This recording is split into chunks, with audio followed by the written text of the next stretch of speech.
All right, hey guys, what's up? I wanted to share with you something that I think would be useful for some of you.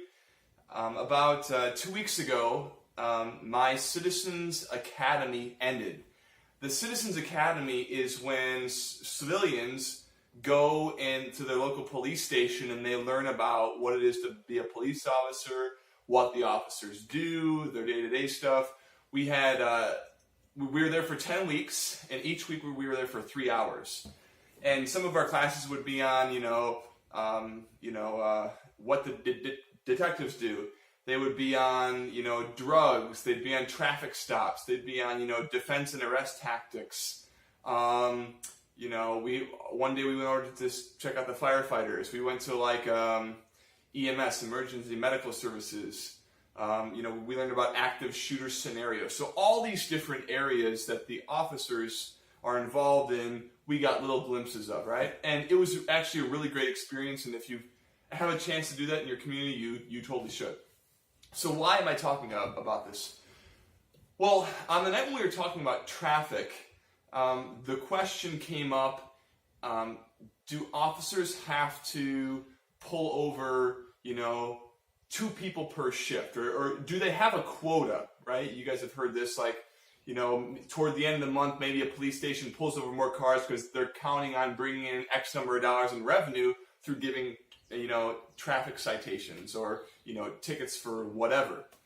And I thought it was really interesting what I heard. I can't remember if it came from the chief or an officer, but he said, here at our police station, we don't have ticket quotas. In other words, Officer Steven doesn't have to give 12 tickets per month. He said, you do, as an officer, have a quota of how many interactions you have with the public. So in other words, if I'm an officer, I can't just go and park my car over on the side of the road and hang out and eat a sandwich for 8 hours and then go back and check in and go home. I have to have interactions with the community. And I thought this totally applied to soccer officiating. And here's what I'm thinking.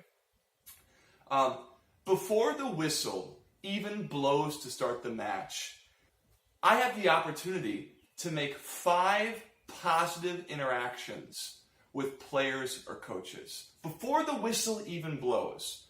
Okay? So, you know how when you watch stuff on refereeing, people say, run here or look there or watch out for this foul or act like this or do this posture. And I'm guilty of maybe contributing to that. But the cool thing about this is something that you can do before the match even starts and then just forget about it, all right? It's like making a positive impression. Here you have 5 opportunities. You have 5 moments for positive contact with players and coaches before you even blow the whistle.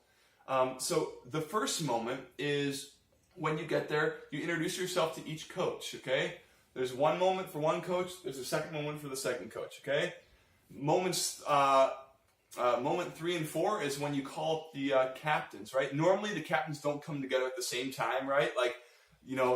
Two guys or gals come over and then you're waiting hey captains, we need you. So while you're waiting for the other captains, you can have a word how's your season going, blah, blah, blah. How was the drive over here? Whatever, it's an opportunity for you to be human with those players. Then the other guys come and you can introduce yourselves to them too. It's a friendly, non-threatening. You haven't called any fouls yet. It's real easy, right? So again, it's a moment for a positive encounter, all right? And then the last moment before the whistle is when you go out there to start the game. If you got to the center circle first, and the players come out, normally someone will be like, hey, whose kick is it? Even though you already told them. And that's a moment again to have a quick exchange. Oh, it's their kick, and you can maybe talk with one of the forwards or something who wasn't a captain and how is the drive? How are you doing? How's the season going? You going to score a goal this game? Do I have to keep my eye on you for fouls? So, you can keep it really light and friendly. So I guess just the big point here is that before the whistle even blows, before they either love you or hate you, before they you can have these 5 moments of interaction where they can see you first and foremost as a human being, all right? And that automatically puts you a step ahead of the game because you already have some positive rapport with the coaches and with the players. They're like, hey, this guy's not that bad, blah, blah, blah, right? They can see you as a human being. So I likened that soccer stuff to kind of what the police officers were doing. Like, we want you not to blow the whistle X number of times, but we want you to have so many moments of contact with the public.